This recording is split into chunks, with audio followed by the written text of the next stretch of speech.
그 다음 세포 소기관을 볼게요. 그 다음 세포 소기관은 이 점박이들 있죠? 이 점으로 표시된 아이들, 이 세포 소기관을 볼 텐데요. 이 세포 소기관의 이름은 바로 이름이 너무 귀여운 보소미, 리보솜이에요. 리보솜은 이렇게 작게 보면 그냥 점으로 찍는데요. 조금 크게 확대해서 보면 이렇게 생겼어요. 저렇게 작아 보이는 세포 소기관도 두 개의 덩어리가 연결되어서 만들어진다라는 거죠. 이 리보솜이 위치하고 있는 장소를 다시 한번 보면 그냥 이렇게 세포질에 둥둥 떠 있거나 아니면 여기에 붙어 있죠. 이 붙어 있는 부위, 이 부위가 바로 곧 배울 소포체라는 세포 소기관이에요. 그래서 리보솜에 존재하는 위치를 정리해 보면 세포질에 둥둥 떠 있거나 아니면 소포체의 표면에 존재한다 라고 얘기합니다. 그렇다면 이 리보솜이 하는 역할이 바로 뭘까요? 리보솜의 역할은요, 바로 단백질을 합성하는 역할을 합니다. 단백질의 기본 단위가 뭐였죠? 아미노산이었죠. 그 아미노산들이 연결되는 장소가 리보솜이라고 생각하면 돼요. 즉, 펩타이드 결합이 형성되는 장소겠죠.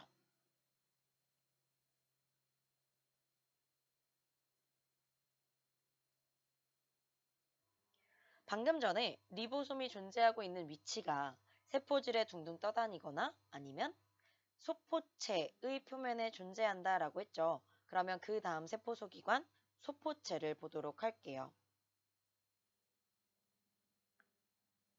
소포체는 이 초록색으로 색칠하고 있는 이것들이 전부 소포체입니다. 소포체는 누구랑 연결이 되어 있는 것 같아 보이죠? 바로 핵이랑 연결이 되어 있는 것 같아 보이죠?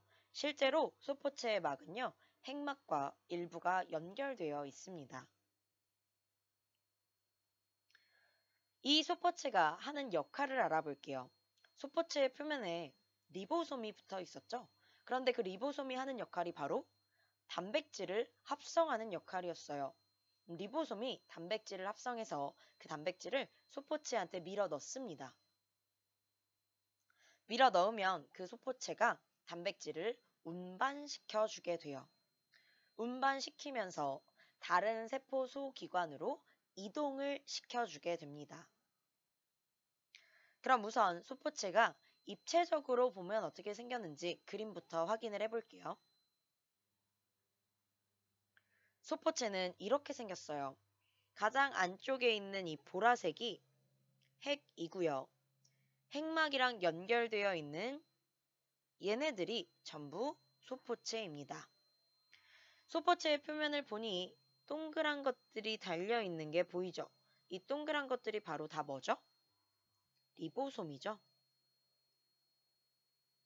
리보솜은 단백질을 합성한다라고 했고요. 그 합성한 단백질을 소포체한테 전달시켜 줍니다. 그럼 소포체가 그 단백질을 받아서 단백질을 다른 세포 소기관으로 이동을 시켜주게 되죠. 소포체의 기능은 그래서 리보솜에서 합성한 단백질을 세포의 다른 곳으로 운반한다. 짧게 얘기하면 단백질의 수송을 담당한다 라고 얘기합니다. 이때 소포체가 세포의 다른 곳으로 단백질을 수송한다 라고 했는데요. 대부분 어디로 수송이 되냐면 골지체라는 세포 소기관으로 전달이 되게 돼요. 그래서 그 다음 세포 소기관 골지체에 대해서 볼게요. 골지체는 소포체랑 유래가 같기 때문에 비슷하게 생기긴 했어요. 그런데 핵막과 연결되어 있지 않고 따로 띡 떨어져서 존재하고 있습니다. 얘가 바로 골지체예요. 그럼 골지체가 하는 역할이 뭘까요? 소포체로부터 단백질을 전달받습니다. 그리고 나서 그 골지체가 그 단백질을 세포 밖으로 분비시켜주는 역할을 담당하고 있어요. 그래서 골지체의 역할은 단백질을 세포 밖으로 분비한다라고 합니다. 골지체를 입체적으로 보면 아래 그림과 같이 생겼어요. 그럼 우리가 최종적으로 단백질의 분비 경로를 정리할 수 있습니다.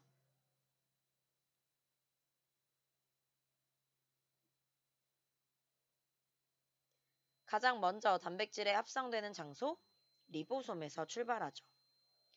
그 후에 리보솜이 단백질을 누구한테 전달을 시켜주죠?